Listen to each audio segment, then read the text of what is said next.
warm welcome to all.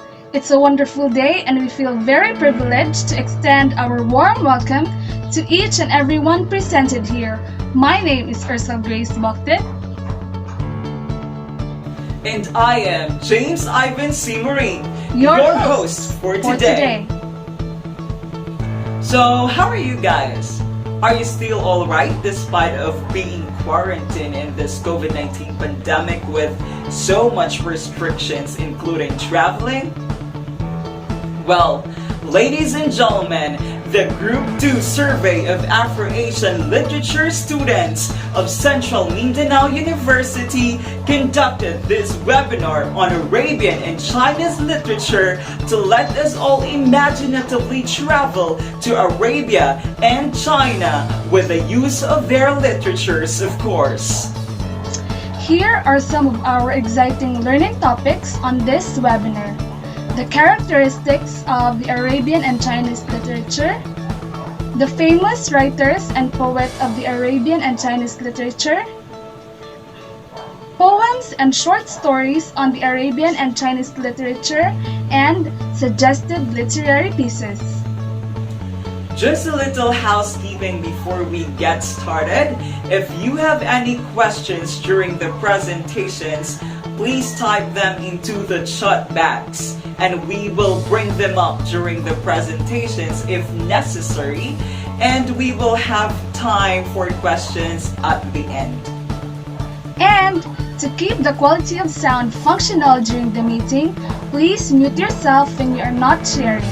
We may also mute the room if necessary, but please remember to unmute yourself when you wish to talk or share something. Now, without further ado, we will turn the time over to our very first presenter to discuss the characteristics of the Chinese and Arabian literature.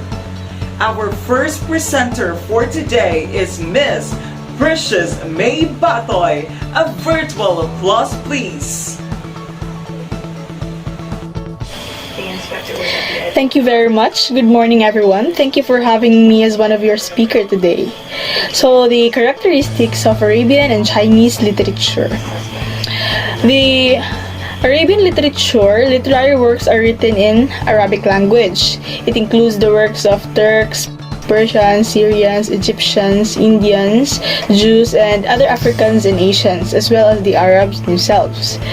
So, the first significant Arabic literature was produced during the medieval golden age of time of lyrics poetry from the 4th to 7th century. The poems are strongly personal, qasida or odes, often very short with some longer than 100 lines. They treat the life of the tribe in themes of love, fighting, courage, and the chase. Also, the poet speaks directly, not romantically, of nature and power of God. In Chinese literature, aside from relying on end rhyme and tonal meter for cadence, Chinese literature is known for its compactness and brevity. There are no epics of any kind, either folk or literary, and few narratives or descriptive poetry that are long by words, literature standard. Also, it is one of the most imaginative and fascinating literature in the world. The clarity of the language is perfectly realized imagery in poetry and prose, and the topics are eternal as they are all in great writing from any society. Thank you very much for educating us on the characteristics of the Arabian and Chinese literature, Ms. Batoy. We have surely learned so much from that discussion. Alright, now our next speakers are two of the most awesome and diligent fourth year BSN English students. Here to discuss the famous writers and poets of Chinese and Arabian literature, please help me welcome Ms. Shehera Jade Lipio and Ms. Jonna Crisoclaire Canaresio. Arabian writers. Najib Mahfouz, the father of Arabic literature. He was born on December 11, 1911 in Cairo, Egypt, and later on died on August 30, 2006 in Cairo. Mahfouz is a well-known Egyptian novelist who won the Nobel Prize in 1988 for Arabic literature. His works are considered to be a revolution in the world of literary works. His writings are very symbolic, and his novels are pure representation of the Egyptian society. Mahfouz's earliest published works were short stories. His early novels, such as Radibus of 1943, were set in an ancient Egypt, but he had turned to describing modern Egyptian society by the time he began his major work, the series Al-Thulathiyya, or the 1956 to 1957 trilogy known as The Cairo. In subsequent works, Mahfouz offered critical views of the old Egyptian monarchy, British colonialism, and contemporary Egypt. Several of his more notable novels deal with the social issues involving women and political prisoners. The second Arabic writer is Ahmed Khalid Tawfiq Farrak. Tawfiq was born in Tanta in 1962. He was a physician before he turned to writing, but he never left medicine. He considered writing as a hobby, a complement to his role as a professor of tropical disease at Egypt's Tanta University. He wrote more than 200 paperbacks in both Egyptian Arabic and Classical Arabic. He was the first contemporary writer of horror and science fiction in Arabic-speaking world, and also the first writer to explore the medical thriller genre. Our third Arabic writer is Nawal al-Saadawi. She was born on October 27, 1931 in Kartala, Egypt, and later she died on March 21, 2021, just recently in Cairo. She is an Egyptian public health physician, psychiatrist, author, and advocate of women's rights, sometimes described as the Simone de Beauvoir of the Arab world. El Saadawi was a feminist whose writing and professional career were dedicated to political and sexual rights for women. Al Saadawi's novel, short stories, and non-fictions deal chiefly with the status of Arab women, as in 1960s Memoir of a Woman Doctor, The Thread and the Wall of 1970, Love in the Kingdom of Oil of 1993, and The Novel of 2004. The oppression of women by men through religion is the underlying theme of Al-Saadawi's novel, set in the mental institution. Here are the three Arabian poets. First, Imrul Qais. He was throwing all the way back to 16th century for this one. Imrul is widely considered to be the father of Arabic poetry and wrote about his life at the forefront of his battles to regain his father's kingdom. After a chance at being a king, his father was brutally snatched away from him by his invaders. Imrul is famous from his piece titled From the Song of Imrul Qais. Here is our second Arabian poet, Maram al-Masri. Masri, who favors poetic prose, reflects deeply on life, love, nostalgia for her homeland Latakia, Syria, and the war that has broke out in her homeland since. Who famous for the piece A Red Cherry on a White Tiled Floor. Our third Arabian poet is Isber. Ali Ahmad said Isber is a poet who uses free verse and varying matter to reflect on his childhood. Adonis began his poetry education after he recited a poem to the president of Syria, who then gave him funds to enroll Damascus University. He is famous for his piece A Time Between Ashes and Roses. Thank you for listening. Thank you so much, Mr. and Miss MC. Now, I am tasked to discuss to you the famous writers and poets of the Chinese literature. Let's begin. Are you ready? First, we have Lu Xun. Lu Xun was the pen name of Zhao Zhiren, an influential Chinese writer, essayist, and translator who is commonly considered as the father of modern Chinese literature. Second, we have Cao Shuaking, who was a great writer in the Qing dynasty. His personal name was Shan and his style name is Mingruan. He is best known as the author of Dream of the Red Chamber, one of the 4 great classical novels of Chinese literature. Lastly is Shang Ailing. She is also called Ailing Chang and was a Chinese writer whose sad bitter love stories gained her a large devoted audience as well as a critical acclaim. Some of her most acclaimed works includes Love in a Fallen City, Allure of Love, and The Golden Can. Now let's proceed to the most mentioned poets in Chinese literature. First, we have here Dou Fu, who liked to write in a structured form of poetry that was called Lushi or regulated poetry. He is thought of as one of the greatest realist poets of China. Here is a famous couplet from his work. Second, we have Li Bai, who liked to write in a free-form poetry like that of more ancient times. This kind of poetry was called gushi. And lastly, Su Tongpu, who is also called Sushi.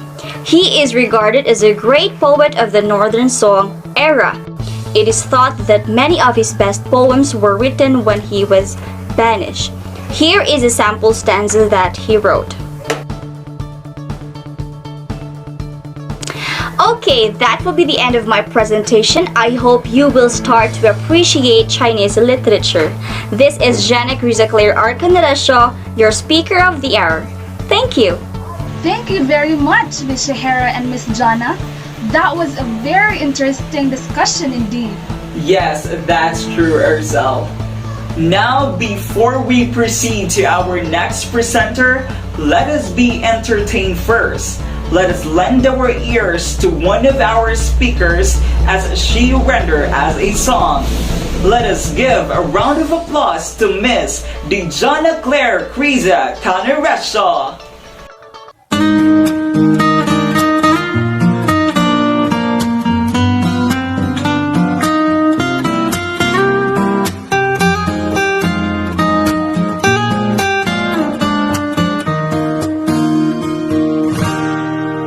I like your eyes, you look away when you pretend not to care. I like the dimples on the corners of the smile that you wear. I like you more, the world may know, but don't be scared, 'cause I'm falling deeper, baby, be prepared. I like your shirt, I like your fingers, love the way that you smell. To be your favorite jacket just so I could always be near. I love you for so long, sometimes it's hard to bear, but after all this time I hope you wait and see. Love you every minute, every second. Love you everywhere in any moment. Always and forever, I know I can't quit you, 'cause baby you're the one. I don't know how. Love you till the last of snow disappears. Love you till a rainy day becomes clear. Never knew I loved like this. Now I can't let go. I'm in love with you, and now you know.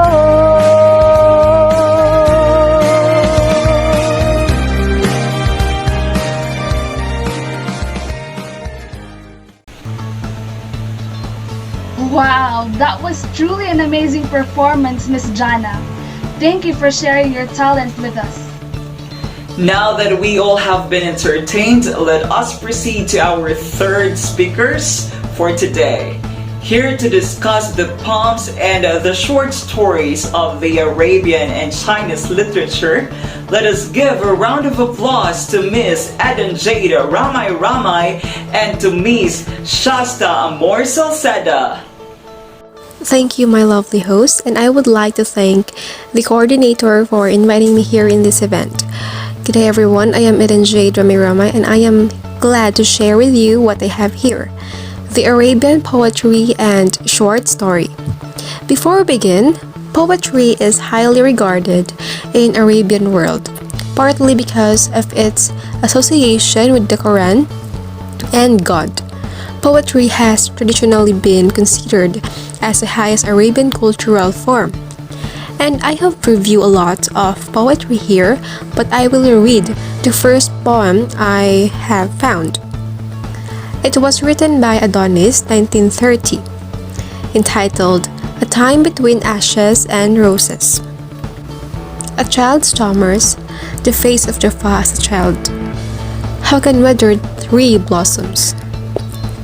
A time between ashes and roses is coming, when everything shall be extinguished, when everything shall be gone. So it was a lovely poem, right? Next we have is Arabian short story. It was entitled The Abandoned Village by Hassan Blasim and translated by Jonathan Wright. So The Abandoned Village was written in May 12, 2016. The main character of the story seems to be a younger male, however, the story never reveals who actually he is. The abandoned village began with an adult-like figure who is not revealed, telling the man to not leave the village, but he wandered around the abandoned houses. He reports seeing a fog of smoke, but also seeing cotton flowers, which he had never seen before, making the reader assume that the war is currently taking place. Then he spots few women who are resting upon a roof and wonders to himself why the women have never left the country or tried to flee to a better place. So the story was quite lengthy and they gave me few minutes to share. So you can have reviewed this link for you to relate. Again, I am Eden Jade, the Ramay, and I am glad to thank you everyone for listening about the Arabian poetry and short story. Thank you so much for that, ma'am. So, as we proceed to our discussion, let us talk about the short story and a poem from Chinese literature. Okay, class, I want to share to you this particular poem because it is very interesting to read.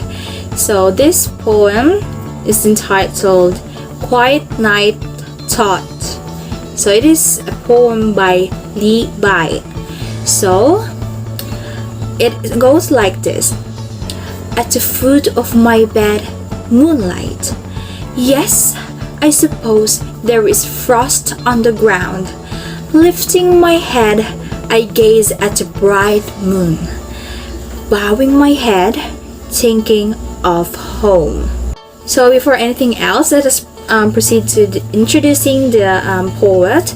So Li Bai was one of China's most famous and most important poets during Tang Dynasty.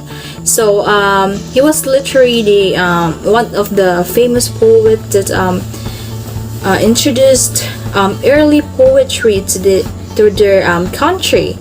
Li drew inspiration for the poem through his personal experiences.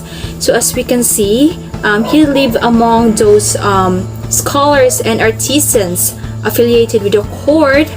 They were often detached from their hometowns for extended periods of times as part of their duties away from their families.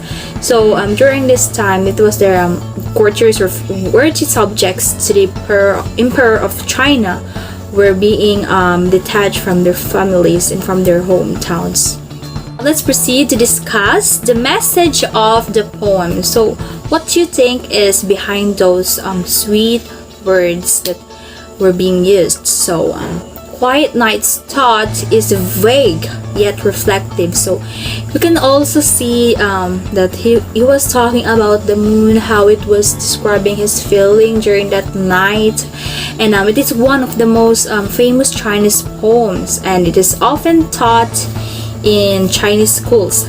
And it expresses the melancholic yearning for family when you are far away from home. So this is reflected through its nighttime imagery and sparse form. So now let's proceed to this specific Chinese short story that I find very interesting to share to you. But before we proceed to our short story, let me introduce the author. So, it was Murong Shrikun. He was born in 1974 in Jin province, and he also studied law at the China University of Political Science and Law in Beijing, graduating in 1996. So he became a contributing opinion writer for the International New York Times in the fall of 2013. So he is the nom de plume of Haogun, one of China's first internet-based writers. So it is a prominent social critic, and he is known for defense of freedom of expression. Okay, so what really happened in the story is that a well-connected lawyer and farmer get into a traffic accident in which the farmer is badly injured. So we all know that Old Wei is the farmer, and he was involved in an accident with a very very connected, very articulate lawyer. So he was really injured from that accident. So the story then focuses on how the incident is resolved in a way that may not show the strict rule of law China, and it has been speaking of lately. So the story is not really happening the way we expect it to happen, but yeah, if you want to know more about this, you just go check the full details of the story. Thank you so much, Miss Ramay Ramay and Miss Salceda. We finally had a glimpse of the Arabian and Chinese poems and short stories.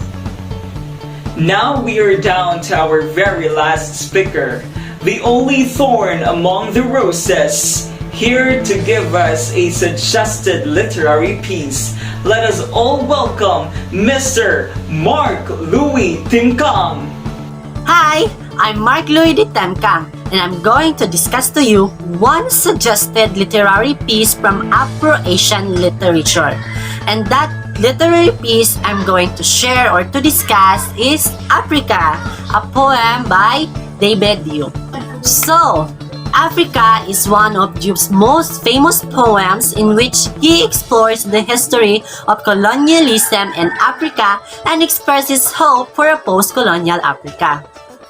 The poem Africa is all about the effects of colonialism has had on Africa.